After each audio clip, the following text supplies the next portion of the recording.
Good morning everyone. आज मैं फिर से यहाँ पे आपके सामने आ रहा हूँ कई दिनों के बाद, और एक पर्पज़ है आने का, जिसके लिए मैं यहाँ आया हूँ। और पिछले कई दिनों से कई लोग मेरी काउंसलिंग में हैं, और तो उनको मैं as family member, as a friend मैं गाइड कर रहा हूँ, हेल्प कर रहा हूँ। और उसी सिलसिले में काफ़ी सारे एक्सपीरियंसेस मैं जो गेन कर रहा हूँ, वो मुझे लगा आपके साथ शेयर करूँ। तो जो गलतियाँ हो रही हैं, जो लोग गलतियाँ कर रहे हैं, कम से कम वो आप भी वो गलती नहीं करेंगे। तो ये पर्पज़ है आज के इस वीडियो का। और आप लोगों की दुआ से अब मैं पूरी तरह से ठीक हूँ। फ़ॉलो-अप चल रहा है। परसों मैं फिर से फ़ॉलो-अप के लिए गया था 10 दिनों के बाद। अ, डिस्चार्ज होने के बाद 5 दिन के बाद फ़ॉलो-अप हुआ, जब एंटीबायोटिक्स बंद हो गई। और उसके बाद फिर 5 दिन के बाद फिर डॉक्टर ने बुलाया था, और फिर मेरी स्टेरॉइड्स बंद हो गई हैं अब। और पोस्ट कोविड केयर चल रहा है अभी, इसमें कि अब केवल 2 इश्यू रह गए हैं। एक तो पल्स रेट काफ़ी ज़्यादा है, और 120 के करीब है। तो उसके लिए परसों मैंने बताया, डॉक्टर ने दवा दे दिया है, मेडिसिन दे दिया है। और अभी कंट्रोल है, आज तो 100 के अंदर आ गया था। और दूसरा माइनर फाइब्रोसिस, जो कि नॉर्मली इस बीमारी में होता है फेफड़े में, तो वो सीटी रिपोर्ट में आया था। तो उसका भी ट्रीटमेंट मैंने रिक्वेस्ट किया, तो शुरू कर दिया उन्होंने। तो अब मैं पूरी तरह से ठीक हूँ, बस विटामिन मिनरल ले रहा हूँ, और बेसिकली एक पल्स रेट, हार्ट बीट के लिए एक दवा ले रहा हूँ। और दूसरा अपना फाइब्रोसिस जो है उसको कंट्रोल करने के लिए दवा ले रहा हूँ, और ठीक करने के लिए। और तीसरा मैं मॉर्निंग में अपनी चेस्ट की कैपेसिटी, लंग्स की कैपेसिटी बढ़ाने के लिए रेगुलर एक्सरसाइज कर रहा हूँ। तो अभी ये फॉलोअप चल रहा है। और ये जो कोविड की बीमारी है, इसमें जो ट्रीटमेंट होता है आपका, उसके बाद आपके ठीक होने के बाद भी फॉलोअप चलता रहता है। और ये फॉलोअप कितने दिन चलेगा? ये 1 महीने से लेकर के 6 महीने तक डिपेंड करता है कितनी सीरियस कंडीशन से आप निकले हैं। अगर आप मॉडरेट केस था, माइल्ड केस था, तो कुछ नहीं करना है। हल्का-फुल्का फ़ीवर आपको आता रहेगा, मे बी कुछ हल्की खाँसी आती रहेगी, आप ठीक हो जाएँगे। अगर आपका मॉडरेट केस था, तो आपका 1 महीने से 2 महीने फ़ॉलो-अप चलेगा। अगर आपका सीवियर केस था, आप ऑक्सीजन पे चले गए, आप आईसीयू में चले गए, तो आपका 3 महीने से 6 महीने तक फ़ॉलो-अप चलता है। जो भी उसके बाद छोड़ जाता है कोविड, जो इलाज होता है आपका, स्टेरॉइड पे इलाज होता है। और प्लस और ढेर सारा ट्रीटमेंट होता है। आपका बॉडी इतनी आपकी डैमेज जाती है, तो उसका ट्रीटमेंट लंबे टाइम तक चलता है, 3 से 6 महीने। और उसके बाद आप पूरी तरह से स्वस्थ होते हैं। तो ये तो मेरा हुआ। और वो सभी के लिए है एडवाइस, जिन्होंने जो कोविड से बाहर निकल आए हैं, और स्पेशली जो मॉडरेट और सीवियर केस से बाहर निकल गए हैं, उनके लिए एडवाइस है। प्रिकॉशन रखिए, अच्छा खाना खाइए, रेस्ट करिए अभी, फॉलो अप में रहिए डॉक्टर के, ट्रीटमेंट लेते रहिए। कई जगह देख रहा हूँ लोग फॉलो अप में पता ही नहीं फॉलो अप करना होता है उसके बाद भी। और डॉक्टर्स ने भी डिस्चार्ज करके छोड़ दिया है, जो वैसे हॉस्पिटल्स हैं। तो ना तो डॉक्टर ने बताया कि आपको फॉलो अप करना है, ना तो आपको पता है कि फॉलो अप करना है। तो अगर आप मॉडरेट केस, जहाँ पे हॉस्पिटल आपको जाना पड़ा, या घर पे भी आपको स्टेरॉइड लेना पड़ा, तो आप फॉलो अप में रहिए कुछ दिन तक। और जो उसके बाद की जो आपकी प्रॉब्लम्स हैं, उनको आप रिजॉल्व करिए। और बिल्कुल निश्चिंत नहीं होना है कोविड से ठीक होने के बाद भी। अगर आप मॉडरेट, मैं माइल्ड केस की बात नहीं कर रहा हूँ। माइल्ड केस अगर 85% जो माइल्ड केस से निकले हैं, उनको कुछ नहीं करना है। उनको केवल थोड़ा कॉशियस रेस्ट करना है बस, और सप्लीमेंट लेते रहना है, और विटामिन मिनरल वगैरह। लेकिन अगर आपका मॉडरेट केस रहा है, सीटी रेशियो, आपका सीटी स्कोर आपका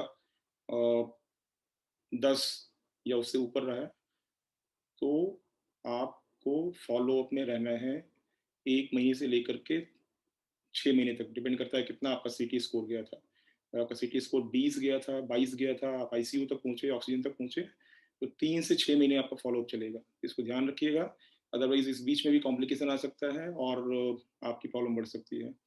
तो ये तो हो गया पोस्ट कोविड। इसके बाद जो मैं अभी मैं कुछ स्टोरीज़ आपको, जो एक्सपीरियंसेस हैं, जो लोगों से मैं बात कर रहा हूँ, ढेर सारे लोगों से, तो उसके बेस पे मैं आपको एग्जांपल्स के माध्यम से आपको बताऊंगा कि गलतियां कहाँ पे हो रही हैं। मैं कोई डॉक्टर नहीं हूँ, मैं मेडिको नहीं हूँ। मैं केवल as a family member, as a friend, मैं आपको यहाँ पे सिर्फ गाइड करूँगा और कहाँ पे गलतियाँ हो रही हैं, ताकि आप गलती ना करें जो बाकी लोग कर रहे हैं, तो आप सुरक्षित रहें। तो जो दूसरी गलती जो हो रही है, एक केस में लेता हूँ, पिछले वीडियो में भी मेरे था, मेरठ में है एक, हमारे सर्विस में ही हमारे डिपार्टमेंट में है। तो उनको शुरुआत कैसे हुई, जो एम्प्लॉई हैं, एई हैं, उनको डायरिया हुआ और कुछ नहीं हुआ, केवल डायरिया उनको हुआ, ना बुखार आया उनको, ना खांसी आई, ना कोई और सिम्टम आया। और एक दो दिन डायरिया रहा उनको, उसके बाद ठीक हो गया, माइल्ड हो गया, ठीक हो गया। और क्या था, क्या वो कोरोना था उनको। तो कोरोना के भी दो नए सिम्टम आ गए हैं, एक तो डायरिया है, लूज मोशन, दूसरा कंजक्टिवाइटिस, आंखों का लाल हो जाना। ये दो नए सिम्टम मिल रहे हैं लोगों में। तो अगर ये दोनों सिम्टम भी आपको आते हैं तो आपको तुरंत अलर्ट होना है, तुरंत आइसोलेट होना है, अपने आप को आइसोलेट करना है। तो उन्होंने गलती क्या कि उनको डायरिया हुआ, नॉर्मल उन्होंने समझा कि लूज मोशन हो रहा है, और प्रिकॉशन नहीं लिया। किसी को नहीं पता है, किसी को भी अभी आज की डेट में लूज लूज मोशन होगा तो यही समझेगा पेट खराब हो गया। बट आप मान लीजिए पेट नहीं खराब हुआ, तुरंत अलर्ट हो जाइए, आपको कोविड हो गया है। और तुरंत अपने आप को आइसोलेट कर लीजिए अपनी फैमिली से, बहुत इंपॉर्टेंट है। आपका टॉयलेट अगर दो टॉयलेट हैं तो अपने टॉयलेट को आइसोलेट कर लीजिए, आप रूम अपना आइसोलेट कर लीजिए, तुरंत अलग हो जाइए। और हुआ क्या उनके साथ, फिर उनको जो कि पता नहीं था कि कोविड हो गया है, बेटे को इन्फेक्शन हो गया, बेटे का फीवर 102, 101, 102 अगले दिन। और फिर उसके अगले दिन वाइफ को हो गया इन्फेक्शन, और वाइफ को भी 101, 102 टेम्परेचर। फिर उसके बाद एक दिन छोड़ करके कल कल फोन आया कि सर बेटी को भी हो गया। तो केवल डायरिया से शुरुआत हुई, और वो बिल्कुल ठीक है, उनको ना तो अभी फीवर है, ना तो उनको कोई और सिम्टम है। तो मैंने कहा आप भी पॉजिटिव हो, आप भी कोविड पॉजिटिव हो, आपको कुछ नहीं करना है, क्योंकि सिम्टम कोई नहीं है, तो इसलिए आप केवल अपना सप्लीमेंट्स ले लीजिए, डॉक्सीसाइक्लिन ले लीजिए, अगर ले सकते हैं तो आप ठीक हो जाओगे। लेकिन बाकी फैमिली मेम्बर से है वो अफेक्ट हो गया, और उनको सीरियस इन्फेक्शन हो गया, और अभी फर्स्ट स्टेज ट्रीटमेंट में है। और बेटी का तो चूंकि थायराइड की प्रॉब्लम थी, मैंने कहा आप डॉक्टर से कंसल्ट करके दवा लीजिए। बाकी बेटे का और वाइफ का तो स्टैंडर्ड दवाइयाँ जो हैं वही खा रहे हैं वो। और परसों फ़ोन आया था, रोज़ बात हो रही है, और रिकवर हो गए हैं, फीवर चला गया है, होपफुली पहले स्टेज में ही कंट्रोल हो जाएंगे, ठीक हो जाएंगे। तो इस चीज़ का ध्यान रखिए कि अगर आपको डायरिया या कंजक्टिवाइटिस, अगर इसका, बाकी जो पुराने सिम्टम थे वो तो हैं ही, फीवर है, बॉडी एक है, खांसी है, तो ये तीन चार हैं आपके जो सिम्टम्स हैं। तो ये तो है ही। इसके अलावा अगर आपको डायरिया होता है, लूज मोशन होता है, या आंखें लाल हो जाती हैं, तो आप अलर्ट हो जाइए और अपने आप को तुरंत आइसोलेट कर लीजिए अपनी फैमिली से। तो पहला ये हुआ। दूसरा, मेड के बारे में पहले ही मैंने बोला है पहले वीडियो में। दूसरा एक केस है, मेरे कलीग हैं, मेरे साथी हैं, उनके साथ क्या हुआ, उन्होंने अपने को घर में बंद कर लिया पिछले 15 दिनों से, कहीं आना जाना नहीं हो रहा है, जब हमारे ऑफिस में फैल गया तो। लेकिन उन्होंने बाई को मना नहीं किया, मेड को मना नहीं किया उन्होंने। और मेड को वो सोचते रहे कि मना करेंगे, मना करेंगे, आजकल में बस, और लालच में मना नहीं किया उन्होंने। जिस दिन मना किया उस दिन मेड से इन्फेक्शन आ गया उनको। और पहले आई थिंक बेटे को हुआ, या वाइफ को पहले हुआ, फिर बेटे को हुआ, फिर उनको हो गया। घर में 3 लोग, तीनों पॉजिटिव हो गए। और अभी बेटा उनका, आज मैंने उनको कहा कि आप इसको एडमिशन कराइए हॉस्पिटल में। आप उसका, आपके पास 2 से 3 दिन का टाइम है बस, इससे ज़्यादा टाइम आपके पास नहीं है। आप इसको एडमिशन कराइए, कैसे भी करना है एडमिशन कराइए इसको। इसको भी ऑक्सीजन नहीं चाहिए। अभी 3 दिन है उसका, आज उसका 10वां या 11वां दिन है, उसके पास 3 दिन है अभी ऑक्सीजन के लिए। यंग लड़का है, ऑक्सीजन मेंटेन करेगा अभी 3 दिन तक। लेकिन इस बीच में अगर उसका ट्रीटमेंट हो जाएगा इंट्रावेनस, तो वो ठीक है, रिकवर कर जाएगा। अगर इंट्रावेनस ट्रीटमेंट आपने नहीं कराया इस 3 दिन में हो, तो उसकी कंडीशन, ऑक्सीजन तुरंत गिरेगा और डिटेरियोरेट हो जाएगी। तो आज मैंने उनको काफ़ी काउंसलिंग की सुबह, और मैंने कहा छोटा भाई मानिए आप मुझे, और आप प्लीज़ इसको इंश्योर करिए कि आज वो हॉस्पिटल में एडमिट हो जाए। और उसको ऑक्सीजन नहीं चाहिए, नॉन ऑक्सीजन हॉस्पिटल चाहिए, नॉन ऑक्सीजन बेड चाहिए। नॉर्मल किसी भी अच्छे हॉस्पिटल में, डॉक्टर बस अच्छा होना चाहिए, अच्छे हॉस्पिटल में एडमिट करिए, इंट्रावेनस ट्रीटमेंट करा दिए, ठीक हो जाएगा। वाइफ की उनका जबकि 40 mg उसका स्टेरॉइड चल रहा है, कल से उन्होंने 40 mg 3 बार कर दिया, 3 टाइम्स कर दिया, फिर भी फीवर कंट्रोल नहीं हो रहा है, 101 फीवर बना हुआ है। इसके मतलब आपका जो स्टेरॉइड दे रहे हैं उससे इन्फ्लेमेशन इतना ज़्यादा है, वो कंट्रोल नहीं हो रहा है। तो आपको तुरंत इंट्रावेनस ट्रीटमेंट, तुरंत इंजेक्शन की ज़रूरत है स्टेरॉइड की। तो आज उनको एडमिट कराना है। और उनकी वाइफ का सेकंड नंबर पे सीरियस केस है, और उनको उनका भी कल ऑक्सीजन लो हो रहा था, और उनका स्टेरॉइड चल रही है ओरल 16 mg 3 बार चल रही है। और उनका ऑक्सीजन गिरने का मैंने बताया रीज़न क्या है। घर में 3 लोग हैं, कोई काम करने वाला और नहीं है, उनको खाना बनाना पड़ रहा है, उनको घर में बाकी चीज़ें देखनी पड़ रही हैं। मैंने कहा उनको मैक्सिमम रेस्ट दीजिए, आप खाना बनाइए, आप कोशिश करिए उनको सपोर्ट करने का, उनको थोड़ा रेस्ट देने की कोशिश करिए। तो अगर वो रेस्ट लेंगी तो वो ठीक हो जाएंगी। उनका माइल्ड केस है, सीटी स्कोर मेरे ख्याल 7 था, 7 था उनका, तो रिकवर हो जाएगा। बस उनको रेस्ट की जरूरत है, जो कि रेस्ट नहीं ले पा रही हैं वो, क्योंकि घर का काम कौन करेगा, कोई आपको सपोर्ट करने आ नहीं सकता है। तो बहुत ध्यान रखिए, अगर घर में एक भी अगर कोई अफेक्ट होता है, इन्फेक्ट होता है, बहुत जरूरी है कि उसको तुरंत आइसोलेट करना है। अदरवाइज पूरा घर इन्फेक्ट हो गया तो कौन करेगा, सपोर्ट कौन करेगा। तो इसका ध्यान रखिए। और तीसरा उनका खुद का केस है, उनका भी कल ऑक्सीजन डाउन होना शुरू हो गया, उनको भी 10 दिन हो गए, और रात में कह रहे थे कि मैं उस पर था, ऑक्सीजन कंसनट्रेटर पे थे वो। तो मैंने कहा आप सीआरपी आप अपना चेक कराइए, सीआरपी रिपोर्ट आज आ जाएगी, उसके बाद बात करते हैं। तो यहाँ पे एक और मैसेज है कि सेकंड स्टेज का जो ट्रीटमेंट है, फर्स्ट स्टेज तो आप कर सकते हैं, फर्स्ट स्टेज तो आप कहीं से रिमोट से कर सकते हैं, किसी डॉक्टर से कंसल्ट करिए, आप कहीं से भी आप ट्रीटमेंट लीजिए। लेकिन सेकंड स्टेज का ट्रीटमेंट जो है, अगर आपका माइल्ड केस है, आपका 7 या उससे कम, 5 6 7 से कम था आपका सीटी स्कोर, तो आप घर बैठे आप टेली कंसल्टेशन से आप अपना स्टेरॉइड का डोज लीजिए और ठीक कर लीजिए अपने आप को। लेकिन अगर आपका सीटी स्कोर 9 10 या उससे ज़्यादा था, स्पेशली 10 या उससे अगर ज़्यादा है, मॉडरेट केस है आपका या सीवियर केस है आपका, मॉडरेट केस है, तो आपको टेली मेडिसिन नहीं लेना है। प्रेफर करिए आप फिजिकली अगर एडमिट हो सकते हैं हॉस्पिटल में, आप ऑक्सीजन नहीं चाहिए आपको। छठे से लेकर के 10वें 11वें 12वें दिन तक ऑक्सीजन नहीं चाहिए आपको। इस बीच में अगर आप ट्रीटमेंट ढंग से करा लेते हैं डॉक्टर से अपने, तो आप ठीक हो जाएंगे, आप पूरी तरह से ठीक हो जाएंगे। लेकिन अगर आपने इस बीच में लापरवाही की, जैसे मेरे केस में हुआ, 12 दिन के बाद आपका ऑक्सीजन गिरना शुरू हो जाएगा, फिर आपको हॉस्पिटल में भागना पड़ेगा, और फिर अनसर्टनिटी आपकी बढ़ जाएगी, आप ठीक होंगे नहीं होंगे पता नहीं।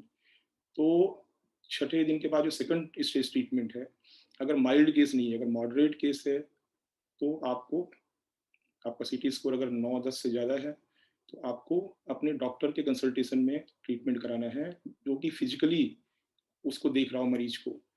इंट्रावेनस ट्रीटमेंट हो जाए तो बेस्ट है। ऑक्सीजन नहीं चाहिए आपको, किसी भी अच्छे हॉस्पिटल ले जाइए जहाँ पे डॉक्टर अच्छे हैं, बोलिए हमें ऑक्सीजन नहीं चाहिए, आप ऑक्सीजन मत दो, आप मुझे बिना ऑक्सीजन का बेड दे दो, आप इनका इंट्रावेनस ट्रीटमेंट कर दो, आप ठीक हो जाएगा बंदा। और तीसरा केस है सीवियर केस, जहाँ पे कि आपको 15 या उससे ऊपर का स्कोर है, वहाँ तो कोई ऑप्शन है ही नहीं घर में ट्रीटमेंट का, तो वहाँ पे तो आपको हॉस्पिटल में जाना ही है। तो क्या क्वेश्चन है कि सेकंड स्टेज का ट्रीटमेंट, पहले स्टेज का ट्रीटमेंट आप टेलीफोन पे करिए, जैसे भी करिए अपने डॉक्टर से, ऑनलाइन कंसल्टेशन में करिए। सेकंड स्टेज का ट्रीटमेंट आप फिजिकली करिए। अगर एडमिट कर सकते हैं बहुत अच्छी बात है, एडमिट नहीं कर पा रहे हैं तो आप अपने नज़दीक के डॉक्टर से कंसल्ट करिए, फिजिकली जाके दिखाइए उनको, सामने कंडीशन देख करके, रिपोर्ट देख करके, डॉक्टर जो रिकमेंड करेंगे उसकी बात अलग होगी, जो आप टेलीफोन पे कंसल्ट कर रहे हैं उसकी बात अलग होगी। ये क्वेश्चन है कि आप अगर थोड़ा सा सीरियस केस हो रहा है, तो आप अपने डॉक्टर से फिजिकली मिलिए, जा करके पेशेंट को लेके जाइए दिखा करके। और अगर वो एडमिट हो सकता है नॉन, आप ऑक्सीजन आप अपने मेडिकल इंफ्रास्ट्रक्चर उसे लोड डालने की कोई जरूरत नहीं है, आप ऑक्सीजन वाला हॉस्पिटल मत ढूंढिए, आप आईसीयू वाला हॉस्पिटल मत ढूंढिए, लेकिन अच्छा हॉस्पिटल ढूंढिए। अच्छा हॉस्पिटल में नॉन ऑक्सीजन बेड में आप उसको एडमिट करिए, ट्रीटमेंट करा लीजिए, बिल्कुल ठीक हो जाएगा। और सीरियस केस अगर है, सीवियर केस है 15 या उससे ऊपर वाला, तो आपको इंट्रावेनस ट्रीटमेंट लेना ही पड़ेगा, और उसके लिए आपको एडमिट होना ही पड़ेगा टाइम से। अगर टाइम से आप एडमिट हो गए तब तो बच जाएंगे, और अगर आपने डिले किया जैसा कि लोग कर रहे हैं, जब ऑक्सीजन डाउन हो जाता है, गिर जाता है 12वें 13वें दिन, उसके बाद भागते हैं हॉस्पिटल, फिर तो मैंने जैसे बताया था, अगर ऑक्सीजन पे चले गए आप तो 50% चांस है रिटर्न होने का, और अगर आप वेंटिलेटर तक पहुंच गए तो आपका 10% भी चांस नहीं रह जाता है वापसी का। तो टाइमली एक्शन लीजिए और खुद से ट्रीटमेंट मत करिए, डॉक्टर से ट्रीटमेंट कराइए, अपने फिजिकली सामने जो है ट्रीटमेंट कराइए, आप सामने कंसल्टेशन करिए। और और टॉपिक है बच्चों को लेकर के, देख रहा हूँ अभी बच्चों में भी इन्फेक्शन शुरू हो गया है। जो 12 साल या उससे कम के बच्चे हैं, उससे कम एज के, तो उनको भी कई केसेस आ रहे हैं इन्फेक्शन के। तो इसमें जो मैंने लर्न किया है अभी तक वो ये है कि अगर पहली बार इन्फेक्शन हुआ है बच्चे को, अगर उसका फर्स्ट इन्फेक्शन है कोविड का, तो कुछ भी करने की जरूरत नहीं है, केवल आपको उसका सिम्टम का ट्रीटमेंट करना है। जो लक्षण आ रहे हैं उसका ट्रीटमेंट करना है। बुखार आना है तो बुखार की दवा दे दिया, अगर आपको बच्चे को खांसी आ रहा है, खांसी की दवा दिया, बदन दर्द हो रहा है तो बदन दर्द की दवा दे दिया, तो उसको अगर आंख में कुछ हो रहा है, कंजक्टिवाइटिस हो रहा है, उसकी दवा दे दी, अगर लूज मोशन हो रहा है तो उसकी दवा आप दे दिए। तो जो उसके लक्षण हैं उसकी आप दवा दे दीजिए, डॉक्टर से अपनी कंसल्ट कर सकते हैं, वो ठीक हो जाएगा घर पे ही, कोई दिक्कत नहीं है। और लेकिन अगर उसको दूसरी बार इन्फेक्शन हुआ है, पहले एक बार हो चुका है लास्ट ईयर, अभी फिर से दोबारा अगर इन्फेक्शन हुआ है और उसका फीवर 101 या उससे ऊपर जा रहा है, 101 फीवर जा रहा है, इन्फेक्शन दोबारा हुआ है अगर, तो उसको एज गुड एज एडल्ट जो बाकी लोग हैं उनकी तरह मानिए उसको। और जो ट्रीटमेंट बड़ों का है उसी पैटर्न पे ट्रीटमेंट चलेगा, डोज डिफरेंट हो सकती है। आप अपने डॉक्टर से कंसल्ट करिए, डॉक्टर के गाइडेंस में ट्रीटमेंट लीजिए बच्चे का। लेकिन अगर पहला इन्फेक्शन है तो कुछ नहीं करना है, डॉक्टर से आप कंसल्ट कर सकते हैं अगर आप कॉशियस हैं तो। अगर आप ज़्यादा कंसर्न हैं तो आप कंसल्ट कर सकते हैं, और केवल लक्षण का ट्रीटमेंट, सिम्टोमेटिक ट्रीटमेंट करिए आप।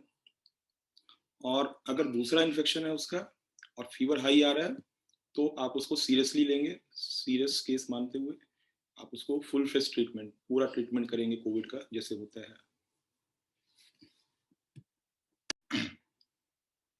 एक और बहुत इम्पॉर्टेंट जो बात यहाँ कहना चाहूँगा मैं, स्टेरॉयड के डोज को लेकर के बहुत सारे फीडबैक मिल रहे हैं जिसमें कि प्रॉपर डोज नहीं दी जा रही है मरीज को स्टेरॉयड की। 4 mg, 6 mg, 8 mg, 10 15 10 mg, 20 mg, इस तरह से स्टेरॉयड दिया जा रहा है, जो कि अगर मॉडरेट केस है तो उसमें सफिशियंट नहीं है। ये इसकी तुलना आप वैसे ही कर सकते हैं, स्टेरॉयड ऐसे होता है कि जैसे पानी का काम करता है। अगर आपके घर में आग लगी हुई है, फेफड़ा मान लीजिए आपका आपका घर है और उसमें आग लग गई है, और आप गिलास से पानी डाल रहे हैं, अगर 4 mg की दवा ले रहे हैं, आप स्टेरॉयड ले रहे हैं, तो आप गिलास से पानी डाल रहे हैं। अगर आप 6 mg की दवा ले रहे हैं, मैं मेड्रॉल की बात कर रहा हूँ, मैं मिथाइल पेडनीसोलोन की बात कर रहा हूँ। और दूसरी जो है डेक्सामेथासोन, डेक्सामेथासोन की डोज अलग है, वो थोड़ा ज़्यादा स्ट्रेंथ है उसकी, तो उसकी डोज अलग है, वो कम डोज में भी काम करती है। लेकिन अगर मिथाइल पेडनीसोलोन आप ले रहे हैं और अगर आप 4 mg ले रहे हैं तो आग को आप गिलास से बुझा रहे हैं, तो आप समझ सकते हैं कि क्या जो इन्फ्लेमेशन आपके बॉडी में हो रहा है, तेजी से बढ़ रहा है, आग जो बढ़ रही है, क्या उसको आप गिलास से बुझा पाएंगे? अगर आप 6 mg ले रहे हैं मिथाइल पेडनीसोलोन, तो आप मग लेकर के बुझा रहे हैं। अगर आप 16 mg की ले रहे हैं तो आप बाल्टी लेकर के बुझा रहे हैं। अब अगर आग कंट्रोल में है, आपकी आग थोड़ी लगी हुई है अभी, तो आप बाल्टी से बुझा लेंगे। 16 mg लेकर के, 16 mg सुबह दोपहर शाम या सुबह शाम लेकर के आप कंट्रोल कर लेंगे इन्फ्लेमेशन को।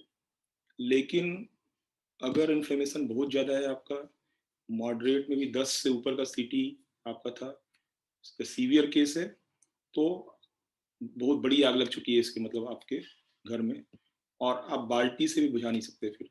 फिर आपको फायर ब्रिगेड बुलाना है, फायर ब्रिगेड ही बुझा सकता है आपकी जो आग लगी हुई है उसको। और फायर ब्रिगेड क्या है? इंट्रावेनस ट्रीटमेंट है, इंट्रावेनस इंजेक्शन का ट्रीटमेंट है। 40 mg, 100 mg, 125 mg, इस तरह से आपको एक टाइम पे डोज दिया जाएगा, हैवी डोज। तब जा करके आपका जो फायर है, जो इन्फ्लेमेशन है, वो कंट्रोल में आएगा। और ये आग की तरह ही है अगर आप गिलास से पानी डालते जाएंगे, मग से पानी डालते जाएंगे, आग बढ़ती जाएगी।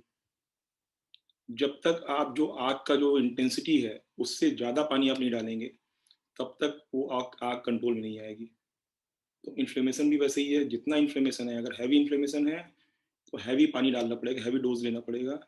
अगर आपका हल्का फुल्का है, कहीं छोटा सा कहीं कॉर्नर में आग लग गई है, तो आप उसको बाल्टी से भी बुझा सकते हैं। लेकिन गिलास और मग तो बिल्कुल यूज़ नहीं करना है। अगर गिलास और मग से आपने बुझाने की कोशिश की, तब तो जो है आग कंट्रोल में नहीं आएगी और फैल जाएगी।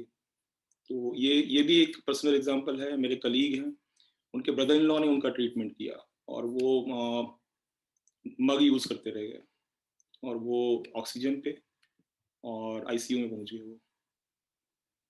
तो ध्यान रखिए, आपको मग और गिलास नहीं यूज़ करना है। 4 mg और 6 mg मिथाइल पेडनिसोलोन नहीं यूज़ करना है आपको।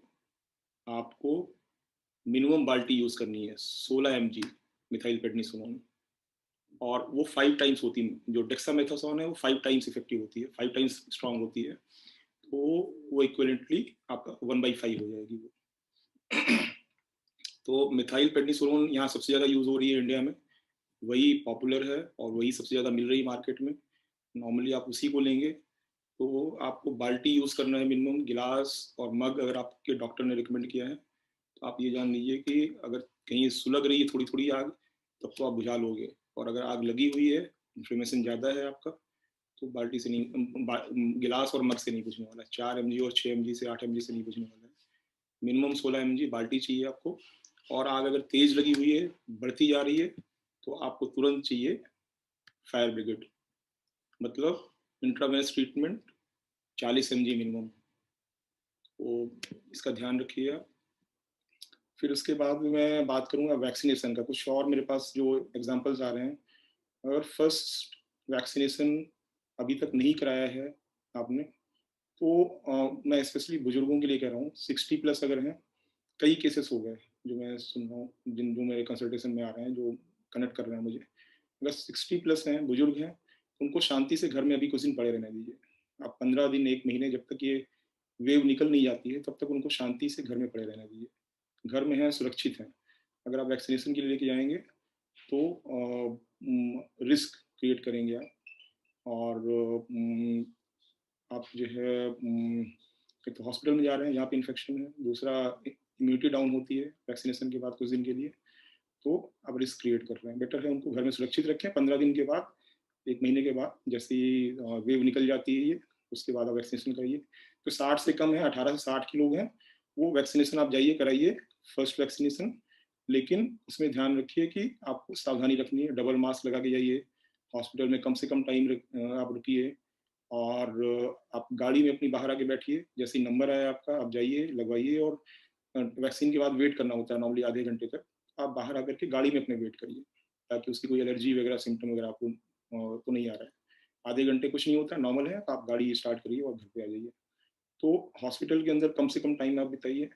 और लौटने के बाद भी आप प्रिकॉशन रखिए। कहीं भी जाइए, डबल मास्क लगाइए। कोशिश करिए, अगर छुट्टी मिल सकती है आपको, आप घर में रह सकते हैं 1-2 हफ्ते, तो बहुत अच्छी बात है। आप बचे रहेंगे इन्फेक्शन से, क्योंकि थोड़ा इम्यूनिटी आपकी डाउन होती है वैक्सीनेशन के बाद। तो अगर आप बाहर निकलेंगे तो रिस्क होगा थोड़ा। तो आप वैक्सीनेशन कराइए, लेकिन प्रिकॉशन रखिए। डबल मास्क लगा के जाइए। आप हॉस्पिटल में बहुत देर मत रुकिए, आप कम से कम रुकिए आप। और कोशिश करिए, अगर कहीं अगर अगर ओपन एरिया में हो रहा है वैक्सीनेशन, तो और अच्छी बात है। और दूसरा प्रिकॉशन रखिए, वैक्सीनेशन में प्रिकॉशन रखिए। सेकंड डोज अगर है, तो उसको आप थोड़ा डिले कर सकते हैं। आप अगर 6 हफ्ते का टाइम रिकमेंडेड है, आप 6 से 8 हफ्ते कर सकते हैं। 15 दिन थोड़ा और डिले कर सकते हैं आप वैक्सीनेशन में, ताकि तब तक कुछ वेव ये कम हो जाए, निकल जाए। आप हॉस्पिटल के ऊपर लोड ना डालें।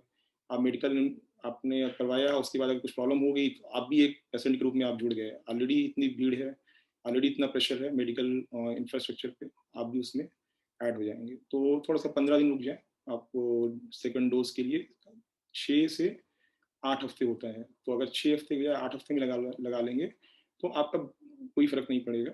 और उतना ही इफेक्टिव होगी, बल्कि और इफेक्टिव होगी आपकी वैक्सीन। और आप रिस्क भी नहीं लेंगे, थोड़ा सा आप डिले कर लेंगे। तो ये कई केस हुए मेरे हैं। आज मैं किसी का नाम नहीं लूँगा, तो मेरे सीनियर हैं, उनके साथ ये हुआ है। तो इसका ध्यान रखिए, बुजुर्गों का ध्यान रखिए बहुत ज़्यादा। और अभी तो 18 साल तक खोल दिया है, तो 18 से 60 वाले जाके लगवाइए प्रिकॉशन के साथ में। और फिर उसके बाद एक और टॉपिक है जो मैं कवर करना चाहूँगा कि सीआरपी आप अगर मॉडरेट केस है आपका, अगर मॉडरेट केस है आपका, तो अगर सीवियर केस है तब तो आप हॉस्पिटल में हैं और आप हॉस्पिटल में ट्रीटमेंट ले रहे हैं, वहाँ पे सब कुछ आपका डॉक्टर कर रहे हैं। लेकिन अगर घर में आप ट्रीटमेंट ले रहे हैं सेकंड स्टेज, तो उसमें सीआरपी आप रिपीट करते रहिए। सी रिएक्टिव प्रोटीन, ये आप अपना टेस्ट, ब्लड टेस्ट होता है, ये रिपीट करते रहिए हर 3 दिन पे। उससे आपका इन्फ्लेमेशन का कितना स्टेटस है, क्या स्टेटस है, पता चलता रहेगा आपको। तो ब्लड टेस्ट कराने में कोई प्रॉब्लम नहीं है अगर आप घर में हैं। अगर हॉस्पिटल में है तो कोई दिक्कत नहीं है, हॉस्पिटल में तो आप सबमिट कर दीजिए अपने डॉक्टर को, अगर आपका हॉस्पिटल में ट्रीटमेंट चल रहा है मॉडरेट केस में भी तो। लेकिन अगर आप घर में मॉडरेट केस का ट्रीटमेंट कर रहे हैं तो 3 दिन में सीआरपी आप रिपीट करते रहिए। इससे आपको आपका पता चलता रहेगा कि क्या पोजीशन है आपके लंग्स की, उसमें इन्फ्लेमेशन की। तो अकॉर्डिंगली आप दवा आप बढ़ा सकते हैं, घटा सकते हैं अपने डॉक्टर के कंसल्टेशन में, जो स्टेरॉयड है। तो ये हो गया। इसके अलावा आपको सीटी रिपीट कर सकते हैं, अगर आपका कंट्रोल नहीं हो रहा है तो सीटी रिपीट भी कर सकते हैं 5 दिन के बाद मॉडरेट केस में जिससे पता चल जाएगा कि आपका इन्फ्लेमेशन बढ़ तो नहीं रहा है, बढ़ा तो नहीं है। तो अकॉर्डिंगली आपकी जो डोज है स्टेरॉइड की वो बढ़ जाएंगी। तो आपके डॉक्टर से कंसल्ट करिए उसके लिए। तो ये ध्यान रखिए। फिर एक बहुत इंपॉर्टेंट है एंटी कोएगुलेंट, थक्का बनने से रोकने वाली दवा जो होती है, ये टाइम से शुरू करना बहुत जरूरी है। जैसे ही आपकी बॉडी में इन्फ्लेमेशन होता है, जैसे ही आपके फेफड़े में लड़ाई शुरू हुई एंटीबॉडी और वायरस की, तो कचरा जमना शुरू हो जाता है। दोनों तरफ से मरते हैं, वायरस भी मरता है, सेल भी मरते हैं आपके, और प्लस जो आपके एंटीबॉडीज हैं, जो लिम्फोसाइट्स हैं, ये सब वहाँ पे इकट्ठा हो जाती हैं। वो आपके जो जो ऑर्गन है, जो आपका जो अफेक्टेड है, जो लंग्स हैं, उसको डैमेज करती हैं वो उस प्रोसेस में। जस्ट लाइक आप समझ लीजिए कि आपके शहर में फोर्स आ गई, बहुत सारी फोर्स आ गई, टैंक आ गया, सब कुछ आ गया, अब वो रोड भी डैमेज करेगा, सब कुछ होगा। आतंकवादियों को मारना है लेकिन रोड भी डैमेज होगी, चीज़ें भी डैमेज होंगी, सब होगा, तहस नहस होगा। तो ये उसको उसके कारण थक्का बनता है, ब्लड में आपके थक्का बनता है। तो उसको बचाने के लिए, उसको कम करने के लिए एंटी कोएगुलेंट बहुत ज़रूरी है। और अपने डॉक्टर से कंसल्ट करिए आप, अगर आप नहीं ले रहे हैं तो। उसको आप जैसे ही आप छठे दिन में आप एंटर करते हैं, जहाँ आपका इन्फ्लेमेशन शुरू होता है, आपका साथ साथ एंटी कोएगुलेंट शुरू हो जाना चाहिए। ये बहुत ज़रूरी है। जैसे मैं नहीं ले रहा था, मुझे रिकमेंड नहीं किया गया क्योंकि मैं रिमोट कंसल्टेशन में था सेकंड स्टेज में भी, तो मुझे पता ही नहीं था ये सब चीज़ें। तो एंटी कोएगुलेंट बहुत ज़रूरी है, लेते रहना, अदरवाइज बाद में प्रॉब्लम होगी। बाद में आपका डी डाइमर बढ़ जाएगा। मेरे एक सीनियर हैं, उनका डी डाइमर काफ़ी बढ़ गया है, और डी डाइमर इंडिकेट करता है कि आपके बॉडी में, आपके ब्लड में क्लॉटिंग हो गई है।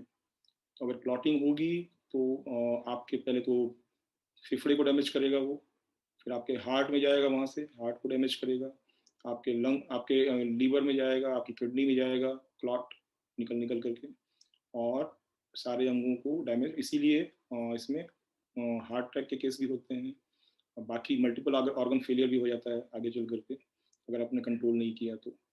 एंटी कोएगुलेंट जरूर लेना है, आप अपने डॉक्टर से कंसल्ट करिए कौन सा लेना है, क्या लेना है। और एंटी कोएगुलेंट आप शुरू कर दिए छठे दिन से, पाँचवें छठे दिन से। और आपका ब्लड, अगर आपको ब्लीडिंग की प्रॉब्लम नहीं है, कहीं कोई ऐसे सीरियस कंडीशन नहीं है, तो कोई दिक्कत नहीं होगी। ब्लड थोड़ा थिन हो जाएगा और क्लॉटिंग रुक जाएगी, कोई दिक्कत नहीं होगी आपको। आपके हार्ट पे भी प्रेशर कम पड़ेगा। और जैसे हो सकता है मैं इसी रीजन से, मुझे एंटी कोएगुलेंट नहीं दिया गया, इसी रीजन से मेरा हार्ट बीट बढ़ा हुआ है और पल्स रेट मेरा बढ़ा हुआ है, क्योंकि मुझे एंटी कोएगुलेंट मिला नहीं, हॉस्पिटल में जाने के बाद मिला मुझे एंटी कोएगुलेंट। तो आप ध्यान रखिए इस चीज़ को। और इसके अलावा पोस्ट कोविड केयर मैंने कवर कर लिया है। आपको लंबे टाइम तक रहना है, आपको शांत नहीं बैठना। ये भी मैं एग्जांपल बताता हूँ। सीनियर है मेरे, रेलवे हॉस्पिटल से डिस्चार्ज हुए, डिस्चार्ज लेटर पता नहीं मिला कि नहीं मिला, कोई उनको बताया नहीं गया कि आपको फॉलोअप करना है, फॉलोअप के लिए भी आना है, कुछ इसके बाद टेस्ट भी कराना है। क्योंकि मेरे हॉस्पिटल ने डिस्चार्ज किया, 5 दिन के बाद फॉलोअप, दवा लिखा 5 दिन के बाद आइएगा, फिर से दवा लिखा रिवाइज कंडीशन के हिसाब से, फिर 5 दिन के बाद आइए, ब्लड टेस्ट करा के आइए आप। फिर मुझे 1 हफ्ते के बाद बुलाया गया है ब्लड टेस्ट के साथ में। तो ये प्रोसेस आपका चलता रहेगा, निकलने के बाद में, ठीक होने के बाद भी आपका, अगर आपने मॉडरेट केस आपका रहा है तो या सीरियस केस रहा है तो ये चलता रहेगा। जैसा कि मैंने मॉडरेट केस अगर आपका है तो 1 महीने, मे बी कि 2 महीने। अगर आपका सीवियर केस रहा है, आप आईसीयू तक गए हैं, ऑक्सीजन तक गए हैं, तो आपका 3 महीने, मे बी 6 महीने तक हो सकता है। और अगर आप वेंटिलेटर से निकल के आए हैं तब तो मे बी कि 1-1 साल तक आपका, 6 महीने से 1 साल तक आपका पोस्ट कोविड केयर फॉलोअप चलता रहेगा। तो फॉलोअप ज़रूर करिए। और एक और, इस चैनल पे आप सब्सक्राइब कर लीजिएगा ताकि बार-बार मुझे फॉरवर्ड ना करना पड़े वीडियोज़ को।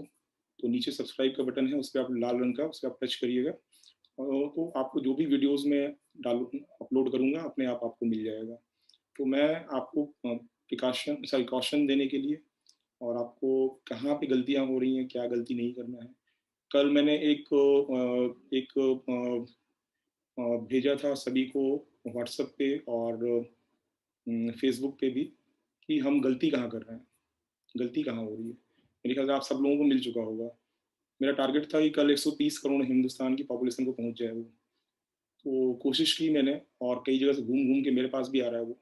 इसके मतलब मुझे लगता है कि ऑलमोस्ट 70-80-90% ये लोगों के पास पहुंच चुका है। अगर आपके पास पहुंचा है तो उसको और आगे फॉरवर्ड करिए आप। क्या क्या गलती हो रही है जिसके कारण चीज़ें कंट्रोल से बाहर जा रही हैं। तो उसको आप ज़्यादा से ज़्यादा पढ़िए, फॉरवर्ड करिए, उसको फॉलो करिए। और दूसरा, मैंने एक जो राइटअप इशू किया है 14 पेज का, पीडीएफ में है, वो आप तो उसको पढ़ जाइए। 10 से 15 मिनट लगेगा। अगर इंग्लिश आपकी ठीक है तो 10 से 15 मिनट में आप उसको पढ़ लेंगे। और उसमें पूरा एक एक, अगर उसको आप पढ़ लेंगे तो एक एक चीज़ उसमें लिखा हुआ है। आप डे 1 से लेकर के आखिरी तक आपको एक एक दिन क्या क्या काम करना है, क्यों करना है, ये भी लिखा हुआ है। तो आपको आपको अपना इलाज डॉक्टर के कंसल्टेशन से कराना है। लेकिन डॉक्टर तो तब इलाज करेगा जब आप डॉक्टर के पास जाओगे। जैसे मेरे केस में हुआ, मैं तो डॉक्टर के पास गया ही नहीं, मैं तो अस्पताल गया ही नहीं। मुझे पता ही नहीं था कि एंटीकोएगुलेंट लेना है, मुझे पता ही नहीं कि स्टेरॉइड लेना है, मुझे पता ही नहीं कि क्या ट्रीटमेंट लेना है। सेकंड स्टेज का 2 ही ट्रीटमेंट है, केवल स्टेरॉइड और एंटीकोएगुलेंट। केवल 2 ट्रीटमेंट है और कोई ट्रीटमेंट नहीं है। तो ये जब मुझे पता ही नहीं होगा तो मैं डॉक्टर के पास जाऊंगा नहीं। जब मैं डॉक्टर के पास जाऊंगा नहीं तो मेरा इलाज कैसे होगा। तो ये वीडियो डालने का पर्पस यही है कि आप जो है, आपको पता होना चाहिए करना क्या है। और आपको उसको पढ़िए, जो राइटअप मेरा है 14 पेज का, उसको जरूर पढ़िए। अगर आपके पास नहीं है तो आप मुझे ईमेल पे रिक्वेस्ट भेज सकते हैं, consultsanjay21@gmail.com, consultsanjay21@gmail.com। आप इस पे आप मुझे ईमेल पे रिक्वेस्ट भेज दीजिए, मैं आपको फॉरवर्ड कर दूंगा डॉक्यूमेंट को। आप उसको पढ़ जाइए। आपकी आपकी ज़िंदगी बचा लेगा वो, आपकी पूरी फैमिली की ज़िंदगी बचा लेगा वो। केवल उसने स्टेप्स दिए हैं, किस स्टेप में क्या करना है आपको। इलाज आपको डॉक्टर से कराना है, आपके डॉक्टर से कराना है। एक बार फिर से वार्निंग है कि आपको पहले स्टेज का ट्रीटमेंट टाइम से शुरू करना है। पहले स्टेज का ट्रीटमेंट आप शुरू कर सकते हैं टेली मेडिसिन पे भी, इसको टेली मेडिसिन बोलते हैं। आप टेलीफोन पे अपने डॉक्टर से बात करते हैं, ऑनलाइन कनेक्ट करते हैं, व्हाट्सएप पे कनेक्ट करते हैं, जूम पे कनेक्ट करते हैं। जूम पे तो नहीं, व्हाट्सएप पे नॉर्मली कनेक्ट करते हैं doctors, video calling, audio calling, और उसमें आपको गाइड करते हैं, आपका ट्रीटमेंट करते हैं। पहले स्टेज में वो ठीक है। दूसरे स्टेज में अगर माइल्ड केस है आपका, 6-7 सीटी रेशियो से, सीटी रेशियो आपका 6-7 से कम था, आपका सीआरपी जो है वो 10 या उससे कम था, तो आपका माइल्ड केस है और आप टेली मेडिसिन से ठीक हो जाएंगे। लेकिन अगर आपका सीटी रेशियो 10 या उससे ऊपर था, या आपका सीआरपी, सी रिएक्टिव प्रोटीन जो है आपके ब्लड में वो 10 से ऊपर अगर है, तो मैं एडवाइस करूंगा आप फिजिकल कंसल्टेशन करिए। जो भी आपके शहर में डॉक्टर हैं उनसे आप कंसल्ट करिए। हो सके तो एडमिट हो जाइए आप किसी हॉस्पिटल में। आपको ओवरलोड नहीं करना है इंफ्रास्ट्रक्चर को। आपको नॉन ऑक्सीजन बेड चाहिए, नॉन आईसीयू बेड चाहिए आपको। डॉक्टर बस अच्छा चाहिए, सपोर्टिंग स्टाफ अच्छा चाहिए, जो वहाँ पे आपको इंजेक्शन से ट्रीटमेंट कर दे। अगर आप ये कर लेते हैं तो आप तीसरी स्टेज में गारंटीड है, ऑक्सीजन वाली जो स्टेज है उसमें आप नहीं जाएंगे। 99% आप नहीं जाएंगे, आप बच जाएंगे। तो ध्यान रखिए अपना सब लोग, और इन प्रिकॉशंस को फॉलो करिए। चैनल को सब्सक्राइब कर लीजिएगा ताकि बार बार मुझे फॉरवर्ड ना करना पड़े। और अगर आपको पीडीएफ डॉक्यूमेंट नहीं मिला अभी तक तो आप consultsanjay21@gmail.com इस पर एक रिक्वेस्ट भेज दीजिए, आपको मैं फॉरवर्ड कर दूंगा। धन्यवाद।